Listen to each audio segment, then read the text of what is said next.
Welcome, Dr. Stephanie Fitzgerald, to the Power of the New podcast. It's lovely to see you, Stephanie. I hope you are well. Yes, thank you. It's lovely to be here. Thank you for having me. Oh, no problem at all. It's one of those things that we really want to be able to talk to experts on health and well-being and mental health, and your experience is so vast and so diverse that I can't wait to get into the conversation with you as well. So I guess my first thing is, we just talked about being at Kingston University at maybe similar times. I think I'm a bit older than you. That's okay. It's all good. And then you went on to do an MSc and a doctorate as well, which is incredible in psychology. So tell me from that point onwards where your journey began to come where you are now. It's a bit of an odd one for me. So I did not follow the traditional clinical psychologist path. Really my sort of pathway into workplace wellbeing started when I worked for the NHS. So when I did my clinical doctorate, you do different rotations in different settings, and you work in different areas. And I started to work in one particular NHS trust as a trainee and loved it. And I did my neuropsychology specialism there, and got really into the brain and how the brain works and how it affects us. And I was just fascinated. And then I went on to a different placement and finished my doctorate, because you're always sort of rotating them. And then I was offered a job back in that trust, and I was so excited to go back to the team and this work that I loved. And I went back, and it couldn't have been more different. And the NHS trust had had significant budget cuts, and the staff were under really huge pressure, and it was just a totally different environment. And I was really aware that I was working and was surrounded by people that care. You know, you work in the NHS because you care, right? You definitely don't. Absolutely. And these people were unhappy, they were demotivated, and I thought something needs to change here. And so I piloted. There was David Cameron was in government at the time, and he piloted this big conversation where you worked with public sector workers to try and make things better. And I put forward a proposal for staff wellbeing, and I was the only person in the UK that had put something about staff wellbeing. Everything else was about patient care. And so they were a bit, and I said, no, I think if we take better care of our doctors and nurses, our patients will leave hospital healthier and quicker, which is always the thing, right? Absolutely, yeah. And so I was given a tiny budget to do that, and I mean, spoiler alert, it worked. And if you take better care of doctors and nurses, then patients leave hospital, they're less likely to need to return, and they have a better experience. But also the doctors and nurses that I was working with were happier, they were healthier. The sickness absence rate went absolutely plummeted. You know, it had been quite high stress-related absence, and people came back to work and felt happier to be there. And I was addicted, and I thought, wow, I've affected, up until that point, I'd done a lot of one-to-one therapy, maybe very small groups. And I thought, I've just impacted literally hundreds of people through some very simple interventions and taking care of well-being for people who'd never have gone to therapy. They weren't in that place where they'd recognised, actually, you know, I need some help. But not only them, but the people they were working with. And I thought, there is something in this workplace wellbeing stuff, and I want to explore it more. So that was really my pathway in. That's incredible. Can I just say that what you did is brave and courageous? Like, if no one else is doing it, you're the only one. The thing is, you have to really believe it as well. And it just blows my mind that was the only proposal that got sent in for staff wellbeing. You know, like it doesn't make any sense to me, you know, why that's the case. But what I also love hearing, and it makes my heart really warm, is that it worked. It was helping lots of people, which is amazing. And you were saying that there was some simple interventions. Could you explain some of the stuff that was being implemented to help the staff? Yeah, definitely. I mean, when I say it was basic, I mean basic. So I had staff as a place where they could go and have a cup of tea. So oh my word! Before there was a nurse's station, and it was like a goldfish bowl. So it had windows in the middle of wards, and that was where nurses had to go and do paperwork. So you were on view constantly. So if you wanted to grab a cup of tea or a bite to eat, you were in this sort of goldfish bowl, and patients would come up, their family members would come up if they were visiting, and be knocking on the window, and you had no time. And I thought, this is just not okay. People need a space to just breathe and rest. And absolutely. We built a very simple kitchen area.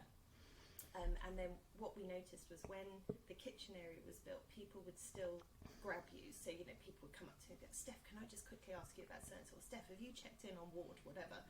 And so we implemented a no work chat rule. This was a safe space to just go and make a cuppa and heat up some lunch or whatever you wanted to do and just be, and you weren't to be bothered about work. Now, you probably know yourself, but, doctors and nurses do not get long lunch breaks. This is not that we're talking 10 minutes to grab a cuppa, throw a sandwich down, really, really quick. But it made such a difference having a space where they knew they weren't going to be interrupted, they could just catch their breath.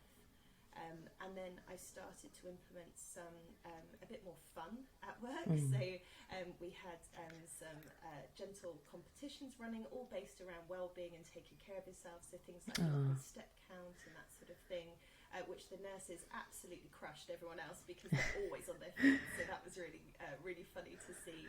But really just trying to build more of a sense of community and joint purpose again, because I think that was the biggest thing I noticed when I went back, was the team was not a team. It had really been fractured by everything that was going on, and everyone was sort of independently miserable. And so trying to bring them back together as a team that really cared and wanted to be there, wanted to work well to support patient care was really important to me. And some of it was the basics. So we couldn't park in the hospital. We fought with everyone else for a hospital car parking space and paid for it. So, it cost about £12 a day at the time. I think hospitals probably even more. That's a lot of money to just for the privilege of going to work. Our IT equipment was terrible. So we just had gentle conversations with, IT around, if you're upgrading another department, can we have their old computers because ours are really old. Absolutely, yeah. Practical stuff, but sometimes it is the practicals, isn't it? It's just the it is.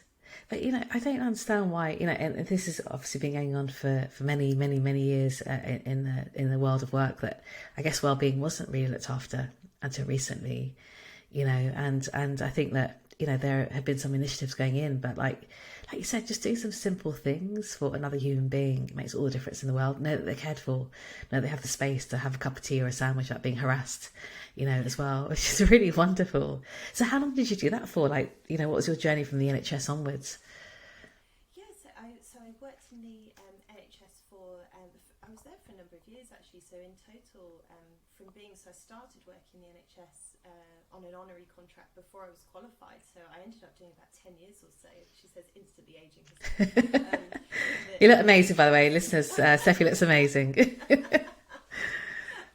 it's too kind.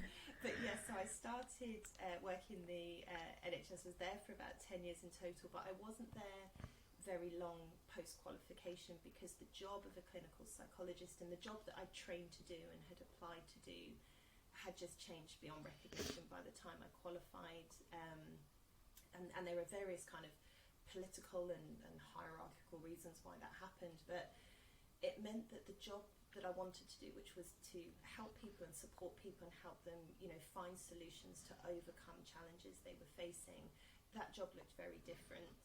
I'd been on a pay freeze for 5 years. You don't get a bonus in the NHS. You don't do anything. Yeah. We were all on fixed term contracts, and I wanted to buy a house and get a mortgage and all this grown up stuff that happens, and just couldn't working in there. So I couldn't completely sell my soul. So I went from the NHS to a non-profit organisation, which was the Rail Safety Standards Board, and started to work with drivers who'd experienced trauma. And work with, I've always been really passionate that health issues are safety issues. So in safety critical industries, we really need to focus on people's health because you can't be safe if you're not healthy. And yet in those industries, people really focus on safety. So, they'll really, everything, they talk about health and safety, but they just really focus on safety and they completely neglect health, or certainly used to when I started working there. And so I went to the rail industry, and of course hugely safety critical work, really important that people are alert and well and they're not fatigued and they're taking good care of themselves, and quite a notoriously unhealthy industry, lots of problems with obesity and diabetes, and because it's a very sedentary job. Yeah, I can imagine. Yeah, and not great provision, so kind of similar to the NHS work, quite not the best provision for people, not the best equipment, or even the best toilets. I mean, we've probably all had train toilet incidents. Hell yeah, right, tell you those. There's nothing glamorous there, is there? So again, it was kind of going in and starting with the basics, but also getting them to realise if you've got a driver with fatigue, that's a safety issue, but it's also that's a health issue, and there are many issues that cross over. Same with the driver with low blood sugar. That's a health issue, but it's also a safety issue. So really started to work in there, and again had that sort of light bulb moment where I thought, wow, I'm really impacting lots of people here, more than I could ever hope to, one-on-one. And in the background, I still had my own private practice, and I was still doing therapeutic work and coaching work and that sort of thing, but I was balancing the two. And then I just sort of kept going really through different industries, different contracts. So I was with Rail Safety Standards for a few years, and then I've worked in, all sorts of industries. I've supported people, more as a consultant than as an employee, but everything from Premier League football clubs through to finance, through to emergency response services, through to atomic weapons. I've been everywhere. That's incredible. I can imagine though, because even though you're in different industries, you're still dealing with human beings, right? And we are the same. So what you were doing is obviously transferable to all industries, and so. I mean, I guess some industries are worse than others, I suppose, as well. But what were the common sort of themes that you were seeing that people were suffering from in terms of mental health or well-being? I mean, definitely a common theme in those industries is they're male-dominated. And so this is something I feel really passionate about, but I really hate it when people say, well, men don't want to talk about their mental health, because that's not my clinical experience at all. Men are desperate to talk about their mental health, but what happens is that we tell them, well, men don't want to talk about their mental health. So we take away that permission. And so a theme that I found in every industry I worked in, pretty much every industry I've worked in has been male dominated, which I think says something about our employment structures, but anyway, that's a different Absolutely. But every industry was absolutely full to the brim of men who had never spoken openly about their mental health because they'd been told men don't want to talk about this. Yeah. And as soon as I opened even just opened the door a little bit, the floodgates opened, and suddenly people were talking about things for the first time. And that could range from worries about debt, and financial concerns, relationship issues, their physical health, things like, the impact of sleep, or not getting enough sleep, or poor quality of sleep, right the way through to anxiety, depression, stress, those sorts of things. So that's definitely been a really common theme in my career, is almost people want that permission to talk. And I think we take it away from them without meaning to, just in the language we use. Absolutely. There's been, and I know that, there's such a high rate of suicide amongst the male population as well, because of just it being so hard to speak about stuff and not knowing where to go. And I think it's incredible that you're working around that area and recognizing that too. So were you able to help many men in that situation? Were they able to open up once I had that permission? Yeah, absolutely. And almost to an incredible, it was almost like they were waiting. It's like they were at the starting line and someone just needed to say, go on then.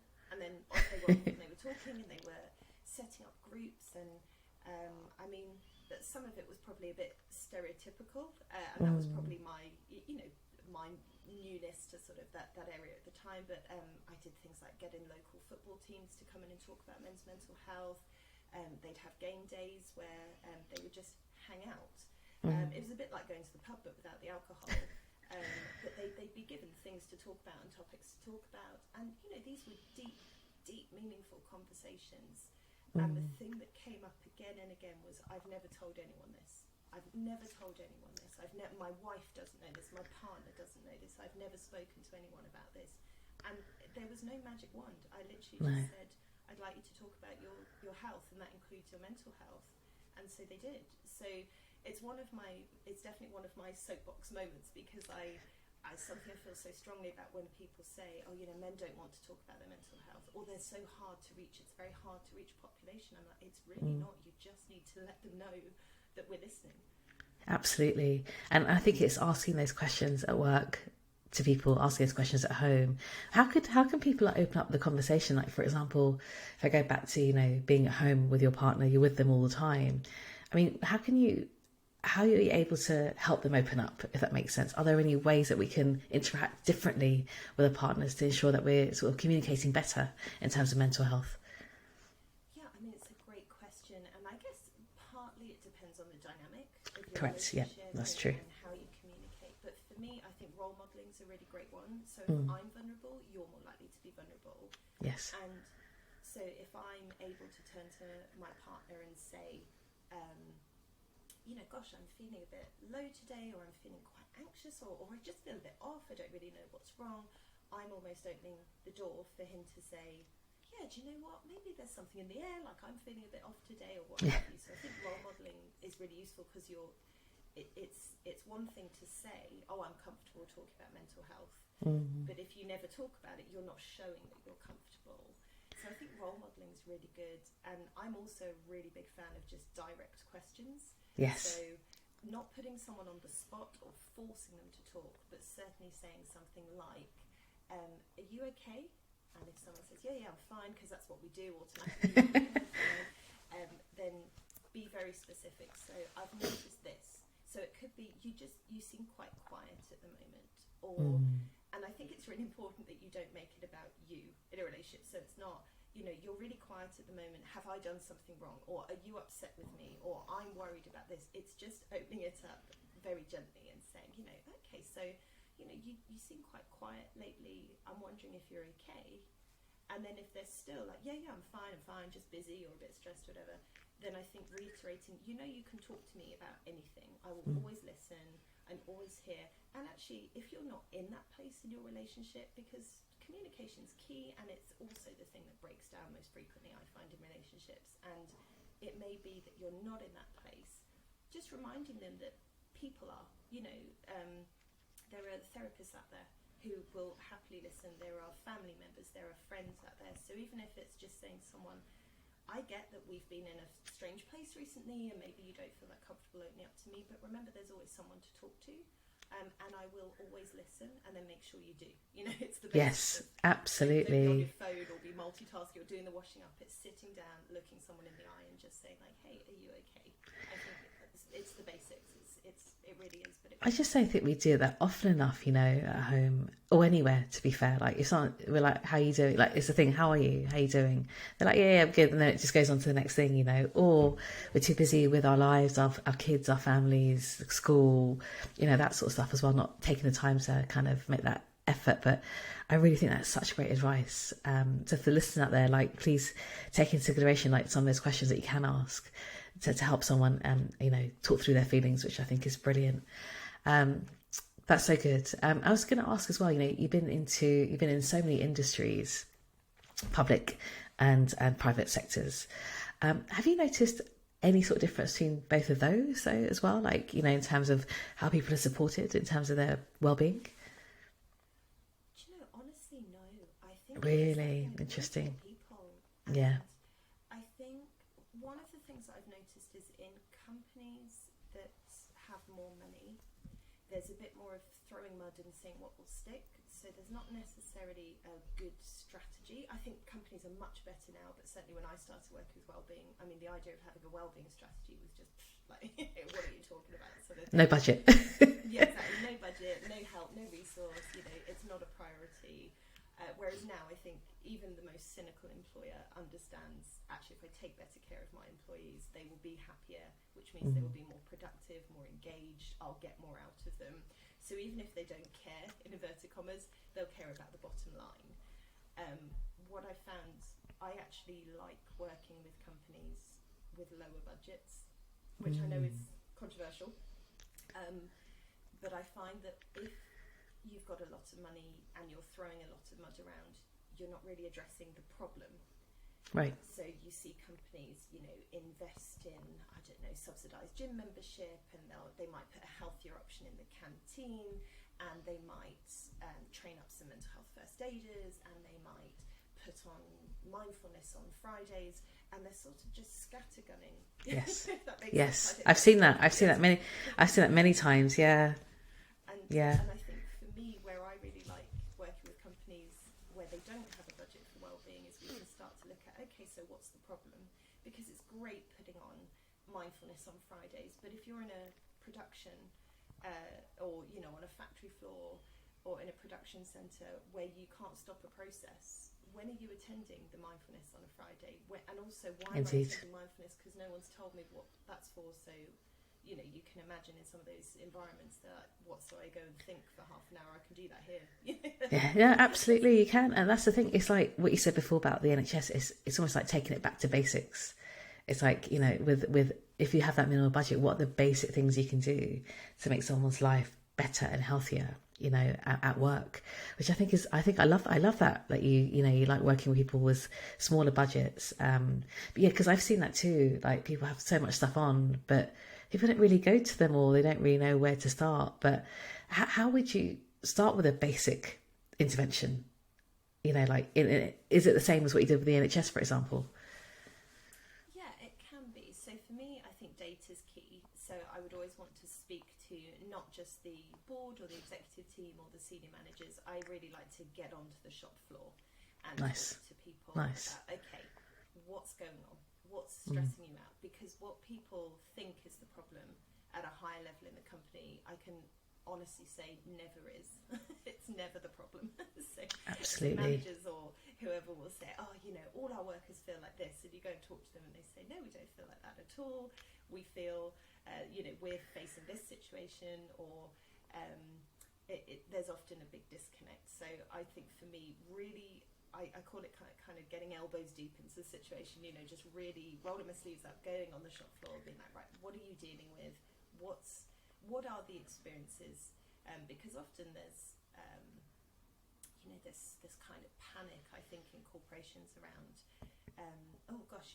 employees are feeling stressed and we need to do something about it. And you say, okay, but maybe they have very stressful jobs. So if I go back to the NHS, if you said to doctors, oh gosh, we're really anxious that you're stressed, I think they'd laugh at you. It's part of their role, isn't it, to be stressed? Exactly. It's not a stress-free job. And, even in roles like yours and mine, they're not stress-free jobs. They're quite stressful. But actually what matters is what's in place to support people to function well when they're stressed. What's in place? So it's a different kind of solution focus, where I think sometimes where companies go wrong is everyone should be happy and engaged and motivated 100% of the time, and that's what good mental health looks like.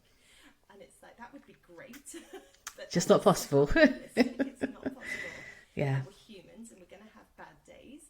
So how do we support our employees on the good days so they can thrive and perform and excel and grow? And how do we support them on the bad days so that they know they're not alone, so that they've got access to the right help and support, but also so they can keep functioning even if they're having a really bad day? Yeah. I think that's key. Yeah. I think that's wonderful.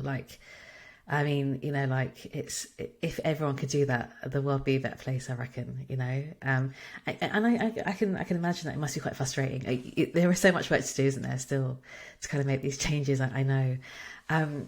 And all the work you've done has been incredible, but you're also not just a consultant, but you're an author as well, yes. Which is incredible. And you wrote a book on CBT. So I was wondering whether you could let us know what CBT is, because I think people have heard of it, not really sure what it means and how it can help. So I was wondering if you could help us to kind of understand what CBT is and how it can help you. Yeah, absolutely. So CBT is it's one form of therapy that people can access. So obviously there are lots of different types, and it's not a kind of panacea. It suits some people, doesn't suit everyone, but what I like about CBT, so it's cognitive behavioural therapy, if people haven't heard of it, and if you break that down, it's the cognitive, which is your thoughts, and the behavioural, which is how you act. And the premise of CBT is that in every situation you've got thoughts, feelings, behaviours and physical symptoms. Mm-hmm. And so if you imagine a hot cross bun and in those 4 sections, you know, you've got thoughts, feelings, behaviours and physical symptoms. CBT is kind of the core that runs through the middle.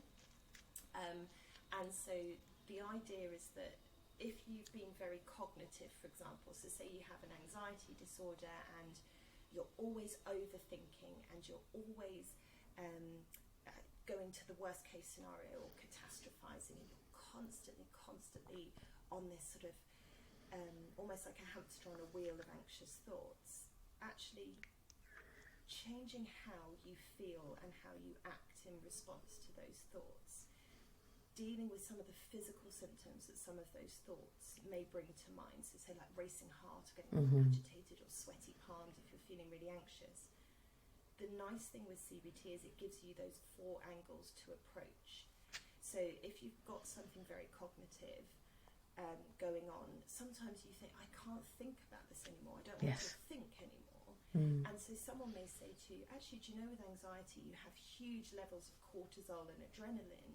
Going for a walk around the block helps calm that down. Now, it sounds really simple, but often simple things work, right? Yes, absolutely. We sometimes look for the more complicated and the shiny and the new and what app is going to help me with my anxiety. And it's like actually getting out in nature, activating your parasympathetic nervous system, calming your body down is what's going to leave you feeling good.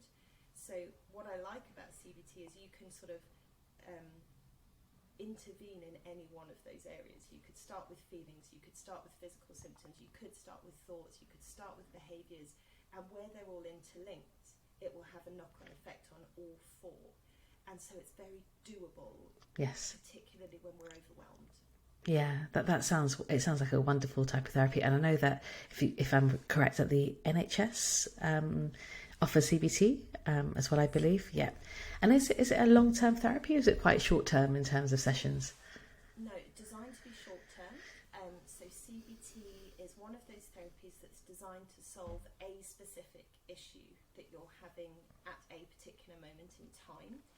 So it's not a sort of more longer-term, deeper, in-depth therapy. You do touch on some root causes and you deal with some of the underlying thoughts and beliefs that may have come with early experiences. But say, for example, I myself had CBT for, I used to have arachnophobia, so I used to be very scared of spiders. And it was around the same time, actually, I was leaving the NHS and I was going to buy my own property and live on my own for the first time. And I thought, well, what do I do if a spider is in my house? I don't have flatmates, I don't have anyone to kind of come and rescue me. It's terrifying though, isn't it? Yeah. Oh my goodness. Yeah. I thought, I can't possibly live on my own and not be able to deal with this. So I decided, okay, I'll have some help.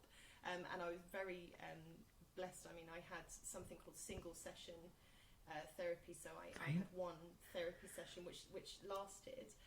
But I actually had it in front of, I think it was about 200 colleagues, participants, where they were training other therapists. Really? It's up 200 people? That must have been so daunting. It was very scary. I'm not going to lie, but it worked. And no, really? That's amazing.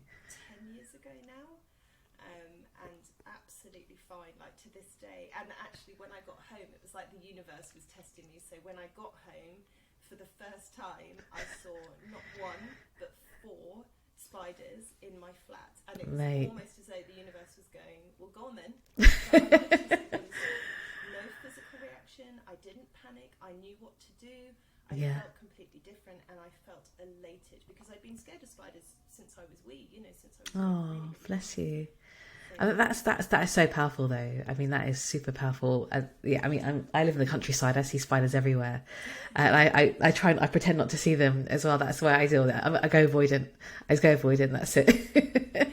But that's amazing that it works so well. I mean, and that's the thing. I think people need to understand that there's help out there, there's support out there for what you need. But I know also that there's obviously when you look at anxiety disorders, there's several types and also depression, and it depends on where you are in your life and your scale of where you are. But who's the best person to contact initially if you're feeling overwhelmed or anxious? GP. Okay. I think it's really important that someone who's within the healthcare system knows how you're feeling. And I say that because your GP is almost the gateway to other health services and support and what have you. So actually, even if you go private or you go down a different route, maybe through your employee assistance program or what have you, I would still always update your GP because say, for example, if your GP knows that you struggle with low mood, right, there are some really basic over-the-counter or very readily accessible prescription medications that lower mood. And we forget about that. So if your GP doesn't know that you struggle with low mood, so even some antihistamines, for example. No. Yeah, like Stop it. I take one every day because I get really bad allergies. I didn't realise that. That's completely new to me. It's only some of them, and it's usually something that's on prescription, so it's a bit stronger. But wow. For example, in the case of allergies, and I take antihistamines every day as well, so I feel the pain. It's to depress your system so that you're not so reactive, right? It's around the histamine. Oh my gosh. Depressing your system. Similarly with some anxiety, some of the more natural anxiety sort of supplements and things like that to help with anxiety, some of those work by depressing your reactions, which means you may not feel very anxious, but you may not feel anything. And then you start to think, wow, why aren't I happy? Why aren't I responding to things? Why don't I care? And so I think it's really important that your GP knows. So, for example, I've worked with individuals who've had something that you would not associate with mood at all. So maybe they, had a dislocated shoulder and they were put on very strong painkillers, but those painkillers induced, some really dark thoughts for those individuals, really scary places for them to go. And it's because the GP didn't know. And so as soon as they said to the GP, I'm feeling quite low, the GP was like, oh, you can't be on this medication, then we need to swap you out for something else because there's a link. And so I would always start with your GP, even if you're not planning on going the NHS route, or your GP says to you, there's a really long waiting list. The other thing I would say about therapy on the NHS is, yes, the waiting lists are long. Okay. I'm not going to deny that. They are really long. But they don't work like a butcher's queue. So it's not like you just take a number and you have to wait in line. They work on priority. Okay. People drop out all the time, either because they get better. So often people's mental health is impacted by a situation. If that situation improves, they feel better, so they no longer need help. So I guess what I'm trying to say is the queue moves. And so sometimes you might go for help and your GP might say to you, there's a year waiting list to get CBT, and you think, I can't wait a year. What I would say to you is get on that waiting list anyway. Ask to be put on the waiting list anyway, because a year will pass either way. Right? When yes, you're on the waiting absolutely. list, a year's going to pass anyway. If it comes up to the year and actually you've already sought help privately or through your company and you don't need it anymore, you just say, oh no, thank you, I don't need to attend, and that place moves up the queue for someone else. But if you do still need it, then at least you join the queue, and it may be that at a time when you feel I really need some help, you can go back to the GP and say, I need you to put me ahead a little bit, or they can reassess you and say, yeah, let's get you seen a bit sooner. So I would always say, don't be put off. I get so many people who come to me and say, well, my GP said it was a year waiting list, or even a 2-year waiting list, and so I didn't bother, but I might still be working with them throughout that time, and then the 2 years comes around and you think, well, now would be a really great time to get a bit of extra support and help through the NHS. Absolutely. On the list, so. No, exactly. And I think that also people generally have, like, in the private sector for sure, like private health cover, and sometimes they cover CBT, don't they, as well, and certain types of therapies. Yeah, which is great. So if anyone's listening, they should probably also look at that option if possible. Yeah, no, absolutely. This is really great advice. Thank you so much. Really, really good. So I wanted to say congratulations on going back to your own consultancy, forming a new business called Soyo. I think it's amazing. So there you are, the founder and helping organisations and individuals to reach their happiest and healthiest potential, which I love. So tell me more about what you're doing currently. Yeah, so Soyo sort of started really. I left my role at Rolls-Royce, and I wanted to do something. So that was where I was previously, and I was there for 3 years, and it was an incredible time in that I feel like I was definitely in the right place at the right time. They really needed some mental health support. It's no trade secret. Rolls-Royce makes it's a civil aerospace business, and one of the things they do is makes airplane engines. And of course, during COVID, no one was flying a plane. It was a very, very scary time for the company. Not to mention, it was a global company, so they had sites everywhere, including Wuhan. So, I remember those early calls in January of 2020 of, there's this weird flu-like virus going around. I really remember that. And so my sort of 3 years at Rolls were largely spent with the COVID response, and then very sadly the huge redundancies that followed, and trying to support those who were leaving and those who were left. And so I really feel like I was in the right place at the right time to support people. But I was tired. Yeah, of course. Yeah. I was the only person in my role. I was a team of one. It was 50,000 employees, and it was a lot. And so I really wanted to get back to a bit of variety as well. I really missed working with lots of different companies, lots of different industries, but also Soyo is one of those words. So the reason why the company is called Soyo is actually, it's one of those words in lots of different languages. It means things like a gentle shift. Oh, lovely. A moving breeze, or beautiful. A new generation. It's that kind of wonderful. And I really feel like there's a change coming in mental health. And so what Soyo does, predominantly it's health and wellbeing consultancy for businesses. It also frees me up to do a lot more writing, which I really like to do. So I've just submitted the manuscript for my 4th book, which is coming out next year. Wow, congratulations. That's amazing. Wonderful news. About taking care of yourself at work. Brilliant. So the premise of that book is that no one ever really teaches us how to work. So, we go to school and we're told, get a good education to get a good job, and no one really talks to us about what does that mean. Absolutely. So this book is designed to sort of help you put yourself and your needs at the centre of your career. Beautiful.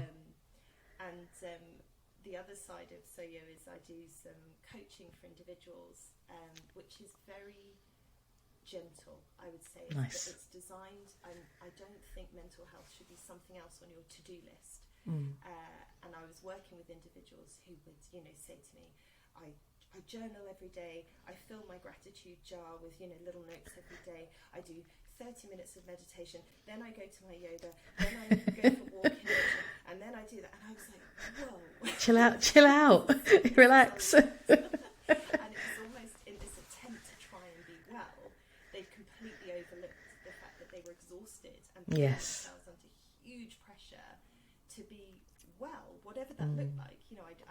They hadn't really thought, what does this mean for me? It was almost just, well, I shouldn't feel what I'm feeling, so I'll do everything I can to avoid those uncomfortable emotions. And I do think social media has quite a lot to do with that, and there's quite a lot of what I would say is actually quite toxic positivity out there. You're in charge of your emotions. You choose how you respond to something. Be happy. It's up to you to make yourself happy, and only you can choose how you respond. And it's like, actually, if something really bad or sad happens to someone, they're allowed to feel sad and bad about that. Of course, yeah. And we sometimes we don't allow ourselves to do that, right? Exactly that. We don't allow ourselves. Yeah. We don't create that space for negative emotions, because we don't. A bit like you with the spiders, I'll avoid it. No, that's so true. I wanted to create a space for people where they could work out how to feel what they were feeling in a way that was safe and that wasn't going to negatively impact them, and they could work through, but they weren't just going to push it away and avoid it with this manic mental health to-do list, that was basically exhausting them and not getting them anywhere. Yeah, that makes sense. Those are kind of the areas that I work in now. That's wonderful. You know, you sort of you think you make a checklist of stuff that to help your mental health, but at the end of the day, sometimes it's not sustainable to do it every day. And it's like you said, and I love your ethos. It's going back to basics. It's like, you know, seeing what you actually need and to help you through it. Amazing. I love that. So I guess I have one last question for you, and that is, and I ask everyone this on the podcast, and because we all go through our own journey, don't we, as well, on our own mental health and wellbeing journey. So I wanted to ask you, how do you find the power within you to manage your mental health, your wellbeing now, and safeguard it for the future? So what do you do for yourself? I think that's a great question, and I think firstly it's so important to take care of yourself, that I Yes. couldn't do my job if I didn't look after myself. No. Because I'm just no use to anyone else. Okay. Exactly. I think for me, my superpower and what makes me good at my job is also the thing that I have to protect myself against. Yes. So for me, that's compassion for other people. So I'm a hugely compassionate person. I would consider myself an empath. I really feel deep feelings for other people. And I think that's great, and I think it allows me to relate to people. I'm that friend that will cry with joy if you phone me with good news. Like, Yes. I'm so happy for you, and I will feel your pain if you're not okay. And I think that makes me a good therapist. It allows me to connect with people. It allows me to, contain emotions for people when they can't contain them themselves. But it also means that I think I feel higher highs and lower lows than someone who's not hugely compassionate. Yes. And I never really realised that until I was in my 30s. I was working in London, central London, and there's a huge homeless issue situation in central London, and you see homeless people everywhere. People with nothing, people with nothing. And I had lived in a village previously. There wasn't a big homeless situation that was very visible, and I was heartbroken that every day people in nice clothes, nice suits with nice watches and nice handbags and nice briefcases would step over these people in the way you would step over something unpleasant on the pavement. Yes. Like, I don't want to contaminate myself. So literally walking over people. And I found myself, I was like, why is no one else upset by this? Why is no one else damaged by this? It used to really bother me and play on my mind, and I made friends with a few of the homeless guys that I saw on my way to work, and we used to have coffee together and have breakfast That's so sweet. And to me, I was like, yeah, of course. I was like, why wouldn't I? And it wasn't a pity thing. It didn't feel like charity. I just wanted to connect on a human level. But what I've noticed as I've gotten older and kind of needing to protect myself a little bit from those very strong emotions that I feel. So even though I think it is good, and I sort of think of it as like my superpower, I have to protect myself. So I do really try and look after myself. I'm very selective about social media. I find I'm very impacted by trolling and negative comments and the kind of ugly side of human nature. I try and keep myself very healthy and buoyant by avoiding what I know doesn't work for me. So my social media is very limited and very restricted, which I think is very healthy. I exercise regularly. I find that's good for my mood. It's a really good stress buster. I don't drink alcohol, which is the neuropsychologist in me. I think if alcohol was discovered now, it would be banned. It would be banned. Yeah, exactly. So I really try, and I eat very healthy. I feel really good when I eat well, and I feel awful. I mean, if I have too much sugar, I can experience really intense low mood and anxiety a few days later. Wow. And it takes time to work that out in your body. It does. It takes time to work out what suits me. So I really try and tune in. And I do things, I'm a writer, so I journal a lot, and I use my writing a lot in a sort of therapeutic sense. I regularly have my own therapy, which I think is really important. I think it's really important to kind of be on the other side if you're going to support people. So I regularly have my own therapy and my own coaching, and that will be off and on, depending on what's going on in my life and when I feel I need that boost. So I really do put some energy into taking care of myself and recharging my own batteries so I can support other people. Absolutely. And like, what I love is that you embody what you coach and, you know, you talk about for yourself as well, which is so important. But like you said, you know, like you're working, it's intense work that you do. So you have to look after yourself and you're doing all the right things for yourself. And I think you're right, social media is one of those things, right, where you do have to protect yourself, your mental well-being, because we're not in a place right now where it's necessarily, there's some good stuff about it, but there's certainly some very, very bad things around social media too. So it's making those decisions for you about what works for you, what doesn't work for you, which I think is amazing. This is incredible advice and such great conversation. Thank you so much, Stephanie. I really appreciate it. If people wanted to get in touch with you, though, how could they do that? You know, I'm sure people would love to talk to you a bit more about this. Yeah, so the easiest place to find me is so on Instagram, I'm at workplace_wellbeing. And it's a very safe little community on there. I'm not one of these people that has thousands and thousands of followers, but I have a few hundred people who connect and support each other and have conversations, and it's wonderful. It's just the love. It's like my little bubble. You've created a community. I love that on Instagram. That's beautiful. Yeah. It's really safe. So that's the best place. And then for more writing stuff on Twitter, I'm at Steph Fitzgerald. That's my Twitter handle. So either of those is a great way to get in touch and kind of learn a bit more about what I'm doing and what's coming out. So oh, brilliant. And where can we find your books? Is it just on Amazon and being able to do that? Yeah. On Amazon, and the next one will be due out next year, and that will be I will announce that when it's ready to go, when it's born into the world. I am very excited because I've certainly really enjoyed my conversation with you today. Like, I've learnt stuff that I never knew of, and so I feel very inspired. So Stephanie, thank you for joining me on the Power of the New podcast. Pleasure. Thank you for having me. Great to see you. Thank you.